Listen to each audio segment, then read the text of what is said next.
Hello, food and craft വേൾഡിലേക്ക് സ്വാഗതം. ഒരു അടിപൊളി ടേസ്റ്റുമാണ് നമ്മുടെ ഉണ്ണിയപ്പമാണ്. ഞങ്ങളുടെ വീടിനടുത്തുള്ള ഒരു ചേച്ചിയുണ്ട്, ഞങ്ങളുടെ തൊട്ട അയൽവാസി തന്നെ. അപ്പോൾ ആ ചേച്ചി എപ്പോഴും ഉണ്ടാക്കും ഇത് ഉണ്ണിയപ്പം. അപ്പോൾ ഇത് ഉണ്ടാക്കിയിട്ട് ഞങ്ങൾക്ക് കൊണ്ടുവന്ന് തരുമ്പോൾ ഒരു പ്രത്യേക ഒരു ടേസ്റ്റ്. നമ്മൾ പുറത്തുനിന്ന് മേടിച്ച് കഴിക്കുകയല്ല, നമ്മൾ ഉണ്ടാക്കി കഴിക്കുമ്പോഴുള്ള ആ ടേസ്റ്റ് ഇല്ല ഇതിന്. ഒരു വെറൈറ്റി ടേസ്റ്റാണ്.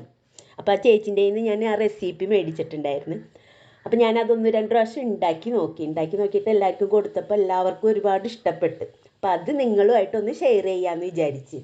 അപ്പോൾ നമുക്ക് നമ്മുടെ ഉണ്ണിയപ്പം ഉണ്ടാക്കുന്നത് എങ്ങനെയാണെന്നൊന്ന് നോക്കിയിട്ട് വരാം. അപ്പോൾ നമ്മുടെ വീഡിയോയിലോട്ട് പോകാം. നമ്മളിവിടെ ഉണ്ണിയപ്പത്തിനായിട്ട് എടുത്തിരിക്കുന്ന അരി എന്ന് പറഞ്ഞാൽ പച്ചരിയാണ്. പച്ചരി ഞാനൊരു 2 മണിക്കൂർ കുതിർത്ത് വെച്ചതാണ് കേട്ടോ. അപ്പോൾ അതൊന്ന് കുതിർത്തത് നമുക്കൊന്ന് അരച്ചെടുക്കാം. മിക്സിയുടെ ജാറിലോട്ട് ഒരു 1/2 ഗ്ലാസ് വെള്ളവും നമ്മുടെ അരിയും കൂടെ എടുത്തിട്ട് ഒന്ന് അരച്ചെടുത്തിട്ട് വരാം. അപ്പം നമ്മുടെ അരിയെല്ലാം അരച്ചെടുത്തുകൊണ്ട് വന്നിട്ടുണ്ട്. മൈദയും കൂടെ ചേർത്തിട്ടാണ് ഈ ഉണ്ണിയപ്പം ഉണ്ടാക്കുന്നത് കേട്ടോ. 1 കപ്പ് മൈദയാണ് ഞാൻ എടുത്തേക്കുന്നത്. അതിലേക്ക് ഒരു 300 ഗ്രാം ശർക്കര ഉരുക്കി അതിൻ്റെ കല്ലുമണ്ണൊക്കെ കളഞ്ഞിട്ട് ഒന്നുകൂടെ നമ്മൾ കുറുക്കി എടുത്തിട്ടുണ്ട്. അപ്പോൾ അതൊരു ഗ്ലാസ്സായിട്ട് ആണ് കിട്ടിയേക്കണത്. അപ്പം ഞാൻ ആ ശർക്കര പാനിയും കൂടെ ഒഴിച്ചിട്ട് ഈ മൈദ അരിൻ്റെ അരച്ചതും കൂടെ നല്ലോണം മിക്സ് ചെയ്തെടുക്കുന്നുണ്ട്. പിന്നെ അതിനകത്തേക്ക് വേണ്ടതെന്ന് പറഞ്ഞാൽ എന്താണെന്നാ, നമ്മുടെ സ്പെഷ്യൽ ഐറ്റമായ നമ്മുടെ തേങ്ങ വിളയിച്ചതാണ്. തേങ്ങ വിളയിച്ചതെന്ന് പറഞ്ഞാൽ ഞാൻ ശർക്കരയും തേങ്ങയും നമ്മുടെ ചുക്കുപൊടിയും ഏലക്കപ്പൊടിയും നെയ്യൊക്കെ ഇട്ടിട്ട് വിളയിച്ചെടുത്തതാണ്. അപ്പോൾ അത് 2-3 ടേബിൾ സ്പൂൺ അതിനകത്തോട്ട് ഇട്ട് കൊടുക്കുക. എത്ര കൂടിയാലും ടേസ്റ്റ് കൂടുള്ളൂ കേട്ടോ. അപ്പോൾ അതും കൂടെ ഇട്ടിട്ട് നമുക്ക് നല്ലതുപോലെ ഒന്ന് മിക്സ് ചെയ്തെടുക്കണം. നമ്മുടെ ഉണ്ണിയപ്പത്തിൻ്റെ ടേസ്റ്റ് കൂടാനുള്ള ഒരു പ്രധാനപ്പെട്ട ഐറ്റം ഉണ്ട് നമ്മുടെ ഈ തേങ്ങ വിളയിച്ചത്. അപ്പം നമ്മൾ ഇതെല്ലാം കൂടെ ഒന്ന് മിക്സ് ചെയ്തെടുക്കാം. ഇനി നമുക്ക് നമ്മുടെ ബാറ്ററിലേക്ക് ആവശ്യത്തിനുള്ള ഉപ്പിട്ട് നല്ലതുപോലെ ഒന്ന് മിക്സ് ചെയ്ത് കൊടുക്കാം. ഞാനിവിടെ അടുപ്പിലൊരു ചീനച്ചട്ടി വെച്ചിട്ട് അതിനകത്തേക്ക് ഒരു 2 സ്പൂണ് RKG ഇട്ട് കൊടുക്കുന്നുണ്ട്. അതൊന്ന് ചൂടായി വരട്ടെ കേട്ടോ. അതൊന്ന് ചൂടായി വരുമ്പോൾ ചെറുതാക്കി കട്ട് ചെയ്ത തേങ്ങൻ്റെ കൊത്തിട്ട് കൊടുക്കുക. അതും ഒന്ന് ഒരു കളറൊന്ന് മാറി വരട്ടെ. ബ്രൗൺ കളറാകുമ്പോൾ അതിനകത്തേക്ക് നമുക്ക് കുറച്ച് എള്ളും കൂടെ ഇട്ട് കൊടുക്കാം.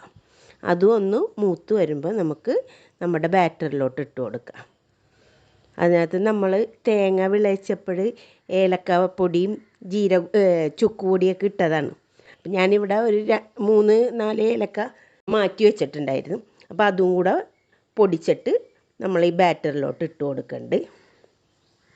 ഒരു 2 ചെറിയ ഞാലിപ്പൂവൻ പഴമില്ലേ, അതൊന്ന് നമുക്ക് മിക്സിയിലിട്ടിട്ട് ഒന്ന് അരച്ചിട്ടെടുത്ത് എന്നിട്ട് അതും കൂടെ ചേർത്ത് കൊടുക്കുക. എന്നിട്ട് നല്ലതുപോലെ ഒന്ന് മിക്സ് ചെയ്ത് കൊടുക്കുക. ഞാനിവിടെ ഇതെല്ലാം മിക്സ് ചെയ്ത് കഴിഞ്ഞിട്ട് ഒരു 1/2 മണിക്കൂർ കഴിഞ്ഞിട്ടാണ് കേട്ടോ ഇത് നമ്മുടെ ഉണ്ണിയപ്പം ഫ്രൈ ചെയ്തെടുക്കുന്നത്. ഇനി നമുക്ക് നമ്മുടെ ഉണ്ണിയപ്പം ഒന്ന് ഫ്രൈ ചെയ്തെടുത്താലോ. അതിനായിട്ട് ഞാനിവിടെ ഉണ്ണിയപ്പച്ചട്ടി അടുപ്പത്ത് വെച്ചിട്ടുണ്ട്. അതൊന്ന് ചൂടായി വരുമ്പോൾ നമുക്ക് വെളിച്ചെണ്ണ ഒഴിച്ച് കൊടുക്കുക. ഞാൻ ഇവിടെ വെളിച്ചെണ്ണയിൽ ഫ്രൈ ചെയ്തെടുക്കുമ്പോഴാണ് കൂടുതൽ ടേസ്റ്റ്. നമ്മൾ വെളിച്ചെണ്ണ ചട്ടി ഫുള്ളായിട്ട് ഒഴിച്ച് കൊടുക്കണം. അപ്പം നമ്മളിവിടെ വെളിച്ചെണ്ണ ഒഴിച്ച് കൊടുക്കുക. അതൊന്ന് ചൂടാകുമ്പോൾ ബാറ്റർ ഞാൻ ഇവിടെ ഗ്ലാസ്സിലാക്കിയിട്ടാണ് കേട്ടോ ബാറ്റർ ഒഴിച്ച് കൊടുക്കുന്നത്.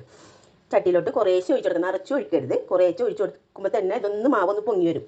നമ്മൾ ഈ മാവിനകത്തേക്ക് നമ്മുടെ സോഡാപ്പൊടിയൊന്നും ചേർത്തിട്ടില്ല കേട്ടോ. അപ്പോൾ അതൊന്ന് പൊങ്ങി വരും. തിരിച്ചിട്ട് ഒരു ഗോൾഡൻ കളറാകുമ്പോൾ നമുക്ക് ഇത് എണ്ണയിൽ നിന്ന് കോരിയെടുക്കാം. നല്ലോണം എണ്ണ കളഞ്ഞിട്ട് വേണം കോരി എടുത്ത് വെക്കാനായിട്ട്.